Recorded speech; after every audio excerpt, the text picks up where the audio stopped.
അത്രേ ഉള്ളൂ. ഞാൻ പൗലോസ്, ഇത് ഞങ്ങളുടെ ശത്രു. ശത്രുഘ്നൻ. താൻ നിൽക്കുന്ന ആളാണ് ജീവൻ. അപ്പോ ജീവന്റെ ഫാമിലി അറിയേണ്ട കാര്യങ്ങൾ മാത്രം അറിഞ്ഞാൽ മതി. സെൻസസ് എടുക്കാൻ വന്നൊന്നുമല്ലോ. ജീവൻ വിലവറിന്റെ എസ്റ്റേറ്റ് ഞങ്ങൾ വാങ്ങിയതിൽ ദേഷ്യം ഉണ്ടാവുമെന്ന് എനിക്കറിയാം. ദേവറിന്റെ എസ്റ്റേറ്റ് വിൽക്കുന്നെന്ന് പറഞ്ഞു. വിലയും മറ്റു കാര്യങ്ങളും ഒത്തു വന്നപ്പോ ഞങ്ങളത് വാങ്ങി. ഞങ്ങളുടെ ദേഷ്യമൊന്നും തോന്നരുത്. ഒറ്റയ്ക്കാണ്. എന്തിനാ ഈ തണുപ്പത്ത് പുറത്തിറങ്ങിയത്? നീ എങ്ങോട്ടാ മറുകാര്യം നോക്കാൻ വന്നാടി? ആരാ മനസ്സിലായില്ലോ? ആ കർത്താവ് എന്റെ ഈശോയെ അങ്ങ് ഉയർത്തെഴുന്നേറ്റ് പോയിട്ട് ഇപ്പഴേ വരണേ. എവിടെ കുരിശ്? ആ കർത്താവല്ലോ ഞാനിവിടെ ഭർത്താവ്. പേര് ചേകന്നൂർ നീലകണ്ഠൻ കർത്താവ്. കണ്ടാലേ അവന്റെ അപ്പ സോറി മുത്തച്ഛനാണെന്ന് തോന്നുന്നു. മുത്തച്ഛത്തിന്റെ അപ്പനാണ്. ആണുങ്ങളുടെ മണമടിച്ചപ്പോഴേക്ക് നീ വേദിയാടി ഇല്ലടി മുതലി. നാട്ടിലുള്ള പൂവാലന്മാരുടെ മുഴുവൻ ശല്യം സഹിക്കാൻ വയ്യാതെ ഉള്ളതൊക്കെ വിറ്റുപറിക്ക് തലപ്പത്ത് വന്നപ്പോ ആരാണ് ഈ ജീവൻ? ഞാനാ.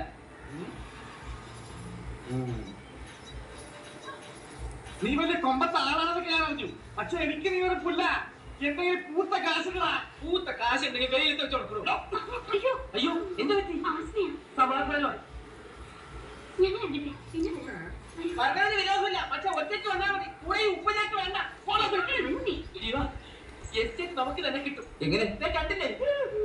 അയാൾക്ക് അധികം ഉണ്ടാവില്ല. സ്കൂളിൽ വളരെ അത്യാവശ്യമുള്ള സാധനങ്ങളുടെ ലിസ്റ്റ് ഡിവൈഡ് ചെയ്തത്.